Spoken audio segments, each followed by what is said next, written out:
We turn to the Menard Studio hotline where we find Evansville Otters manager Andy McCauley. Good afternoon, Coach. Thanks for the time today. I know you guys are, well, let me ask, how's this day off? When's the last time you remember having one?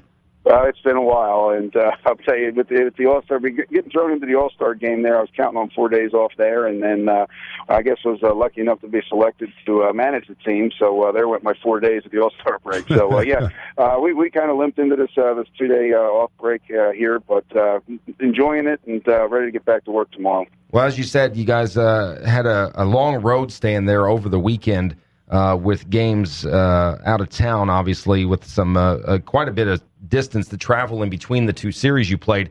Now that you guys are back home getting ready for a 5-game or a 5-day series, rather, at Bosse Field starting tomorrow, how does the team feel? I mean, you guys got the bats going for the most part. Is everybody's arms about ready to fall off, or how does everybody feel?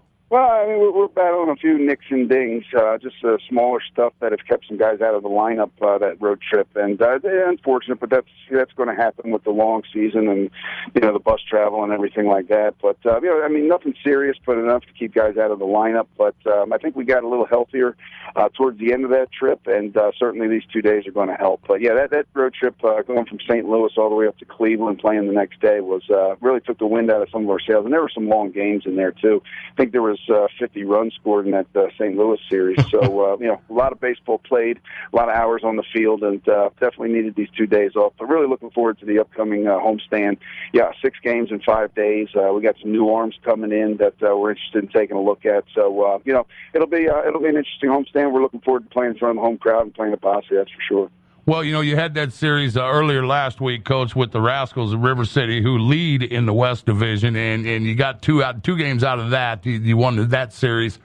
And then, like you say, you scored a ton of runs, both teams did, and you had some extra inning games, and then you drive all the way across over to the Great Lakes area there just outside of Cleveland to face Lake Erie, and you dropped the first 2 there, but you did sneak out with a win to wrap that series up and avoid the sweep.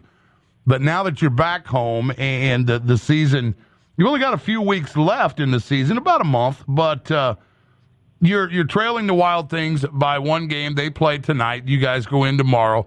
Is there a point in the season that you start scoreboard watching a little bit to make sure you're in that playoff hunt, or is it just a 1 game at a time mentality and everything takes care of itself?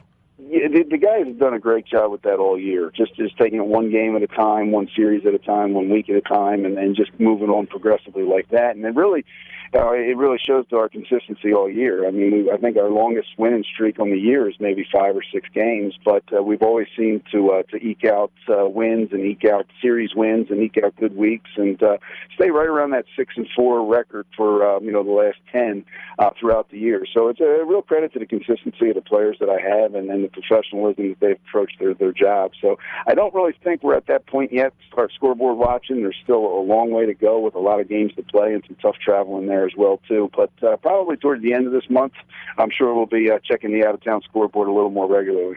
Well, I know you're in town for the 5 games or the 6 games over a 5-day span here. It kicks off tomorrow with a doubleheader out at Bosse Field. I think first pitch is 5:35, and Saturday you guys have something really cool you've done the last few years. You got a baseball clinic for the kids out there at Bosse Field. It's absolutely free, and it's an awesome deal for kids. And tell us a little bit about that. It is an awesome thing. There's a gentleman in town here that puts it on for us, that really makes it happen, and a lot of credit goes to him. But it's an opportunity for us to see the fans on the field, the parents, they bring their kids out, and to give them a little instruction, a little tutelage. So I enjoy doing it. It's one of the promotions that I really look forward to, and I enjoy running that and being a part of that on Saturday. We've done it the last 3 years, and really with a lot of success. And I see parents and kids throughout the summer asking when it's going to be. They look forward to it. We really have a good time with it. And it's kind of tough when you're in your daily routine of BP and game, and to throw something of that in and be around the kids and have some fun on the baseball field instead of just work. Really is an enjoyable morning for the guys and myself. So that's from, I believe, 10 to 1 on Saturday. Yeah, that is correct. And the information's on the Evansville Otters website at evansvilleotters.com. Ford and O'Brien, ESPN Evansville 105.3 online, ESPNEvansville.com. Evansville Otters manager Andy McCauley joining us on the phone. Best of luck to you the rest of this weekend. Like you said, you got the 6 home games over the course of 5 days, starting with that doubleheader tomorrow night, 5:35, and hopefully as we get a little closer to the playoffs, we can get on the phone with you again and see how you guys are doing, all right? Absolutely, from your lips to God's ears. Let's hopefully get that done, and looking forward to a postseason this year in Evansville. And the fan support has just been fantastic. They say everywhere you go, if you win, they come, but no place is it truer than here in Evansville. And the fan support's been fantastic this year, and hopefully we can get a bunch of fans out this weekend to see what we got out there this weekend against Joliet Thursday and Friday, and then those River City Rascals coming in Saturday, Sunday, Monday. And best of luck to you throughout the weekend. Thanks for the time, Coach. Appreciate it. Not a problem at all. Thanks for having me on, guys. Thanks, Talk to you Coach. soon.